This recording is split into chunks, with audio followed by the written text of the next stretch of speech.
Do Pai seja convosco, seja bem-vindo a mais uma aula aqui do canal Filhos do Altíssimo.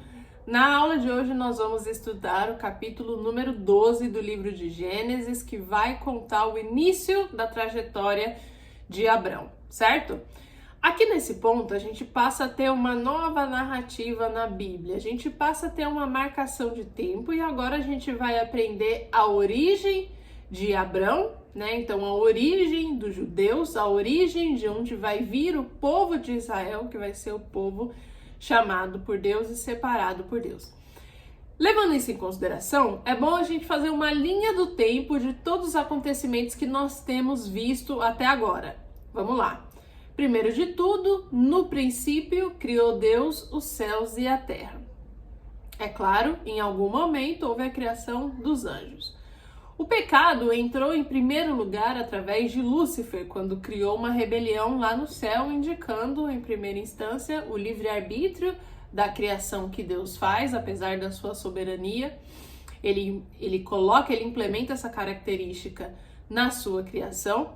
Então, o pecado entra em primeiro lugar em Lúcifer, a terça parte dos anjos é corrompida e eles são expulsos do céu. Deus, então, começa a criação de fato na terra, cria Adão e Eva.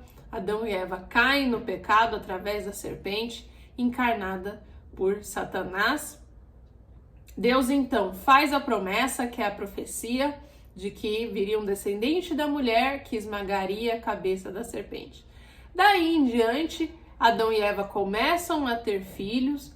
Então, a esperança dessa semente da mulher que fosse esmagar a cabeça da serpente estava muito vívida em algumas das genealogias de Adão e Eva.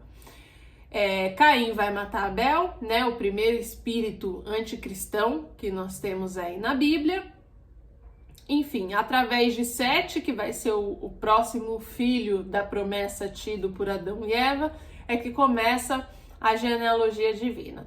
Dado o momento, a humanidade se corrompe demais por se misturarem com a genealogia lá de Caim, que também seguiu seu caminho, edificou uma cidade, teve filhos e filhas, e por aí a humanidade começou a se corromper, né? Isso indo pela primeira linha de pensamento e não pela linha de pensamento lá dos Néfilins. Nós comentamos isso na aula também, assista aí as aulas passadas.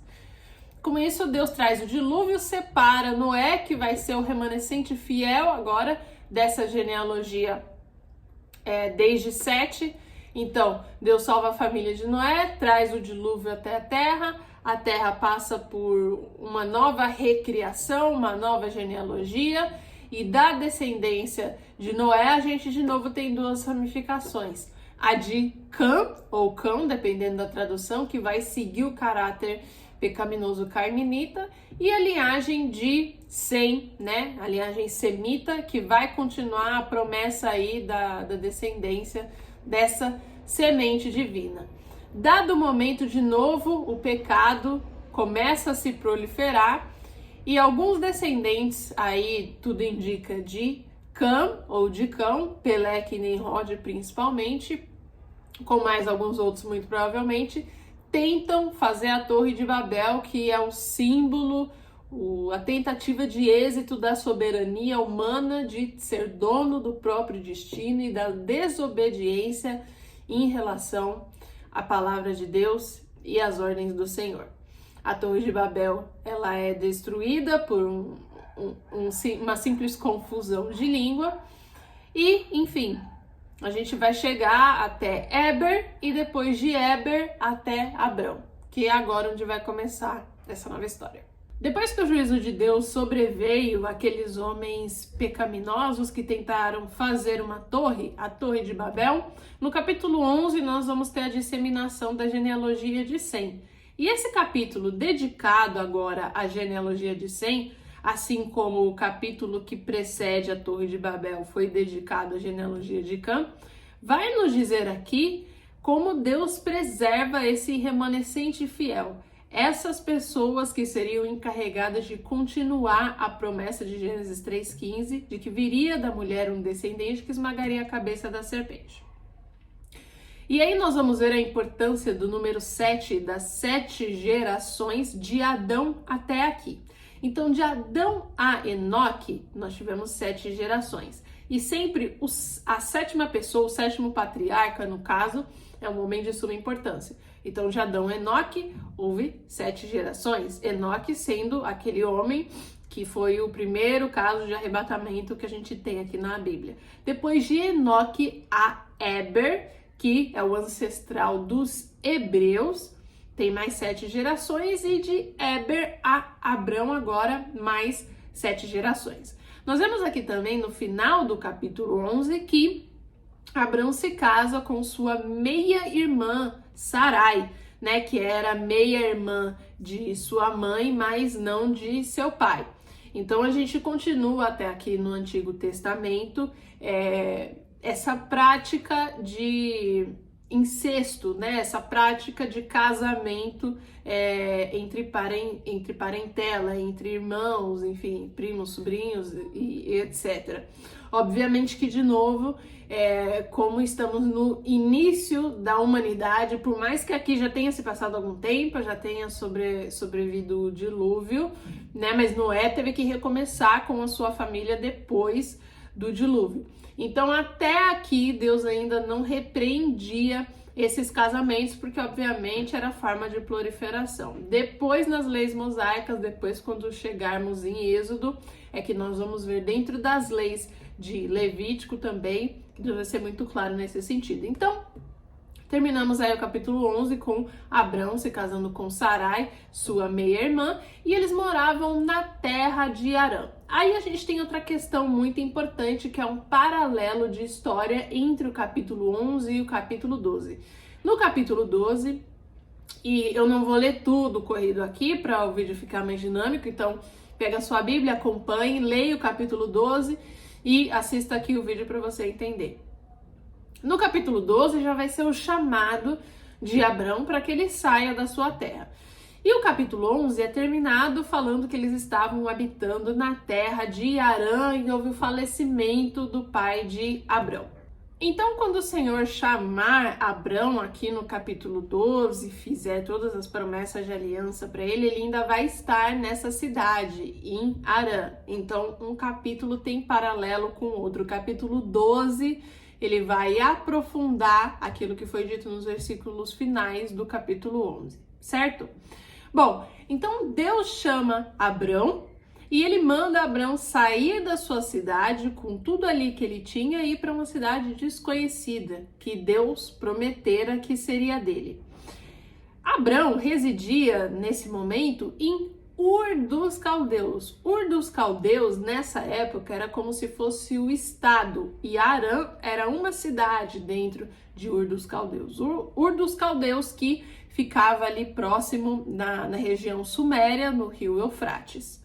O livro de Josué vai contar, apesar de que aqui a gente ainda não tem esse contexto lendo os capítulos 11 e 12, mas o livro de Josué ele vai focar melhor nisso. E que é importante ressaltar. A família de Abrão, e Abrão incluso, eram idólatras, eram povos pagãos que adoravam outros deuses, eles não adoravam o Deus verdadeiro. Um dos motivos pelos quais Deus chama Abrão para se distanciar e ir para uma terra prometida pode ser que esteja relacionada a isso, a toda essa contaminação, né? Levando em conta que sempre existe o remanescente fiel, como nós temos vistos aí nessas gerações até chegar aqui em Abrão. Então Deus manda Abrão sair ali daquele povo e ir para uma terra prometida, que ele ainda haveria de mostrar. Aqui entra uma questão muito importante. Se Abrão era pagão, adorava outros deuses, inclusive tudo indica que eles eram astrólogos, adoravam a deusa, né, os deuses da lua e coisas aqui nesse sentido. Mas o que nós vamos pensar é o seguinte: se Abrão era um pagão, ele, sua esposa e sua família adoravam outros deuses, o que fez o nosso Deus, Deus verdadeiro, escolhê-lo? E é aqui que entram algumas filosofias dentro do pensamento cristão, mas principalmente o arminianismo e o calvinismo. E eu vou explicar sucintamente. O calvinismo vai dizer que existe uma predestinação da parte de Deus. Isso quer dizer o seguinte: Quando Adão e Eva pecou, eles condenaram toda a humanidade ao pecado. Nesse momento, todos os humanos estavam imprescindivelmente caminhando para o inferno, para a perdição. Deus, ele enxerga essa situação e ele vai predestinar, ou seja, ele vai tirar, livrar algumas dessas pessoas que estavam todas indo na caravana do inferno. E Deus vai tirar essas pessoas por soberana graça, não é por nenhum merecimento, traço de personalidade, nenhuma obra, nada. Simplesmente pela soberana graça de Deus, ele vai tirar algumas pessoas dessa caravana aí do inferno, vai selecioná-las e chamá-las. Por isso que nós vamos ver homens na Bíblia que, se analisarmos a personalidade e as obras, não teriam mérito nenhum para Deus fazer uma aliança com eles, fazer promessas, e mesmo assim Deus o fez. Esse é o pensamento calvinista da predestinação. Então, olhando aqui Abrão, entendendo, né, tendo esse contexto, na verdade, porque os capítulos 11 e 12 não nos deixam saber isso, mas segundo o que diz em Josué, tendo esse contexto de que Abrão era um idólatra, sua família, sua esposa, etc., nos faz questionar por que Deus chamaria alguém que não está adorando o seu nome verdadeiro. É diferente de Abel, é diferente de Sete, é diferente de Enoque, de Éber, de Noé, enfim, de todas essas pessoas. Abrão era realmente pagão, e esses outros grandes homens da fé não eram. O segundo pensamento, que é o pensamento arminiano, acho que eu falei arminianista, foi errado, enfim, arminiano, é o pensamento de que nós somos salvos levando em conta o nosso livre-arbítrio. Então Deus vai mandar na sua palavra que nós façamos o id, preguemos a sua palavra, e as pessoas que o aceitarem terão seus nomes escritos no livro da vida. Ao mesmo passo que, se essas pessoas que estão com Deus um dia desviam, um dia decidem abandoná-los, não vão mais para o céu. Ou seja, a salvação, ela é também uma questão de livre arbítrio. Eu também decido se aceitar a palavra de Deus, seguir o seu caminho, e se em um dado momento eu decidir também não fazer mais isso, eu não estarei mais salvo, né? Não existe aqui uma predestinação, existe um livre arbítrio muito importante dentro do comportamento, não só humano, mas de toda a criação de Deus, que é o que vai te destinar à salvação, ao céu e ao inferno, e não uma escolha prévia de Deus. Não sei qual pensamento você se identifica mais. Até o presente momento, eu particularmente me identifico mais com o pensamento arminiano. Então, eu creio que se no momento que Deus se apresentou a Abrão, ele não tivesse crido ou ele tivesse rejeitado, que o curso da história teria sido outro. E os calvinistas, se você for um deles, vai acreditar que isso é predestinação. Uma vez que Deus elegeu essas pessoas,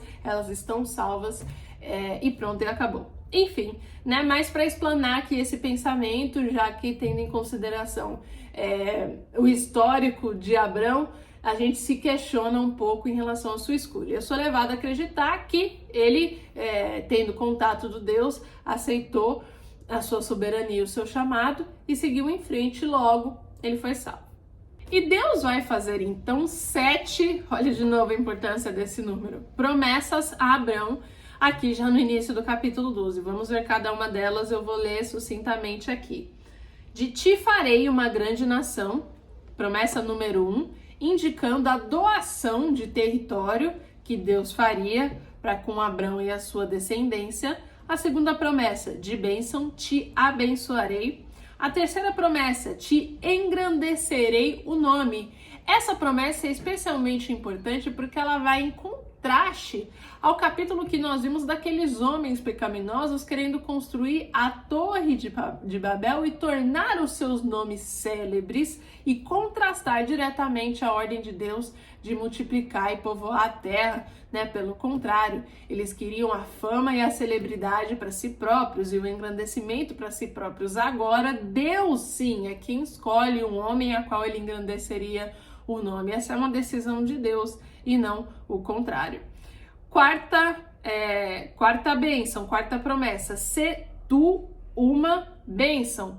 Isso quer dizer o quê? De novo, o verbo aí no imperativo indicando ordem de Deus específica para Abrão. Significaria que a separação de Abrão, de sua família, muito provavelmente deve ter causado dor, mas isso resultaria em muito mais bênçãos para outras pessoas. Então, para que Abrão pudesse cumprir aquilo. E a gente pode imaginar que você receber um chamado de deixar toda a sua família e parentela não deva ser fácil, né? Ainda assim, a gente precisa ter fé, uma fé inabalável, essa fé de Abrão, de seguir pelos caminhos de Deus. A próxima promessa: abençoarei os que te abençoarem, amaldiçoarei os que te amaldiçoarem, é a sexta promessa. E a sétima: em ti serão benditas todas as famílias da terra, todas as nações. Em ti serão benditas todas as nações já indica o plano de Deus de Gênesis 3,15, de que viria um descendente da mulher que esmagaria a cabeça da serpente. Olha, seriam benditas todas as nações por causa de Abrão, não pelas suas obras, não pelo que Abrão viria fazer, e sim porque da descendência dele levaria até a ancestralidade de Cristo. Cristo é quem teria que vir para a terra, o verbo se formar carne, dar a vida por nós, e por causa dele, realmente, todas as nações são benditas. E as promessas que Deus fez a Abrão, por mais que sejam grandiosas, exerciam e exigiam dele muita fé e obediência. E nós vemos que foi exatamente isso que aconteceu no versículo 4, de simplesmente então que Abrão partiu de onde ele estava para onde Deus o ordenou, sem saber onde é, e que Ló, seu sobrinho, foi junto com ele. Abrão com certeza é um desses grandes heróis da fé, porque a sua vida e essa sua atitude demonstra tudo o que significa fé, que a própria Bíblia vai dar a sua definição posteriormente. Fé é a certeza das coisas que se esperam e a convicção de fatos que não se veem. E partiu pela fé, então, Abrão, que não tinha filhos e acabou de ter sido prometido que de si viria uma grande nação, que tinha uma esposa e que tinha uma parentela, mas a sua parentela era totalmente idólatra. Tinha muita riqueza ali, porque Abrão era extremamente rico, ali em Ur dos Caldeus, na cidade de Harã, e partiu também pela fé para uma herança que ele teria que abandonar toda aquela que já existia naquele momento para uma que Deus havia prometido. Se tudo isso não requerer muita fé, então a gente está imaginando as coisas da maneira errada. E é exatamente isso que Deus pede para que nós façamos. É deixar, nem que isso seja necessário, tudo que a gente tem agora para viver aquilo que está prometido. É exatamente isso que Abrão faz. E por que Ló vai com ele? Importante dizer isso também. Bom, a gente vê que Ló era sobrinho de Abrão, eles moravam todos ali juntos e o pai de Abrão morre ali naquela cidade de Harã. Provavelmente Ló viu que o seu tio estava agora seguindo Deus verdadeiro, tinha promessas sobre a sua vida e quis acompanhá-lo nessa jornada, ao invés de ficar ali naquela cidade idólatra. Depois, mais adiante, no versículo 5, em que vai dizer que Abrão tomou, então, né, a sua esposa, o seu sobrinho e algumas das pessoas que estavam ali para partir, essas outras pessoas que estavam ali com Abrão, né, além, claro, da sua esposa e sobrinho, eram os serviçais de Abrão, eram os escravos, né? Lembrando que a escravidão nessa época era algo demandante, era algo corriqueiro e principalmente, né, para quem tinha alto padrão nessa época, né, para os grandes senhores, essas pessoas tinham escravos. Então esses escravos, os filhos desses escravos que trabalhavam, que tinham seus papéis ali no gado junto à organização, partiriam juntamente com Abrão. Lutero vai até dizer que essa foi a primeira igreja de Abrão, inclusive. Muito bem, parte então Abrão com todas aquelas pessoas, sua esposa, seu sobrinho, eles saem de Ur dos Caldeus, vão até Harã, depois de Harã eles vão até Canaã e lá chegaram. É o que vai dizer aí no versículo 5. Algumas questões aqui importantes. Primeiro de tudo, Deus, quando fez a promessa a Abrão, nos primeiros versículos do capítulo 12, ele não disse que a terra era de Canaã. Quando ele chega lá em Harã e quando ele parte, é revelado que deveria ir para a terra de Canaã. E por último, a maneira que Moisés, que está escrevendo esse livro, relata que lá em Canaã eles chegaram. Algumas questões aí. Primeiro de tudo, né? Muitas vezes Deus ele faz a promessa, mas ele não revela o plano por inteiro, e sim o próximo passo. Nós precisamos ter fé, nós precisamos crer, nós precisamos ter essa fé das coisas que ainda não se enxergam e contemplam, dos fatos que ainda não se concretizaram, mas que nós cremos que vai acontecer. Então Deus vai dando o próximo passo para Abrão. Abrão vai cumprindo e vai obedecendo e chega até Canaã. Nós sempre chegaremos lá. Para surpresa de Abrão, a terra de Canaã estava ocupada. Outro teste de fé aí ao Abrão. Por quê?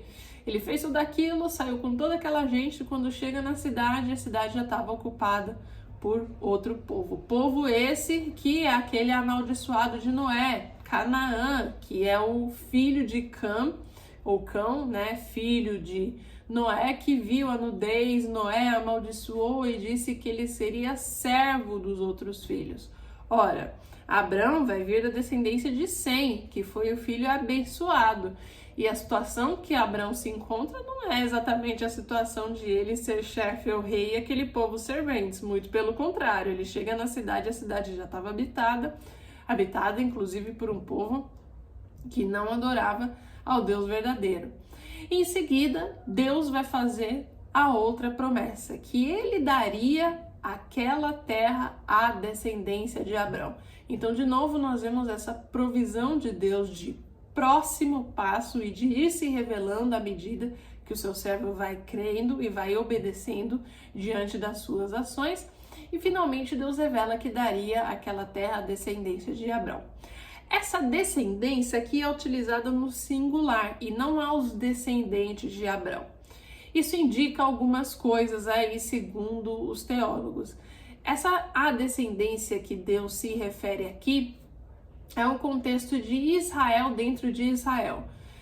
Depois, né, continuando o estudo de Gênesis, a gente vê que Gênesis vai culminar no povo de Israel, né? Ou seja, Abrão vai ter Isaac, Isaac vai ter Jacó, e é do neto de Abrão que vai vir esse povo. Começa a genealogia aqui em Abrão e vai terminar lá em Jacó, que será Israel.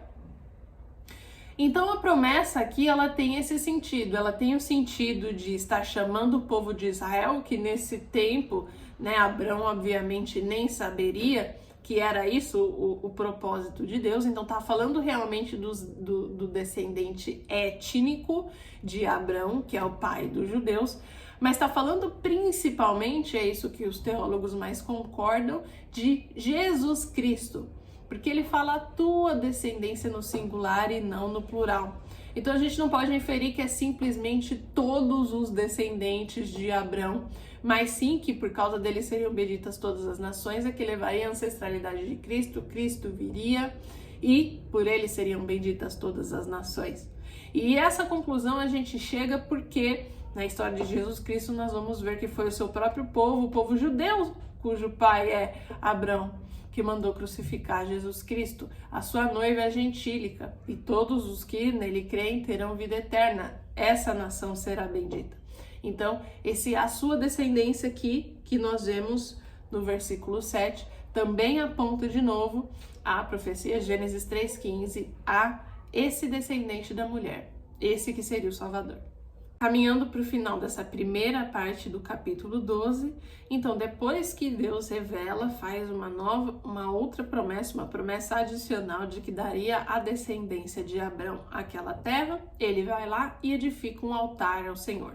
Depois ele peregrina mais um pouco, ele vai terminar na região de Negueb, dentro de Canaã, vai montar uma tenda, uma cabana e de novo vai invocar o nome do Senhor.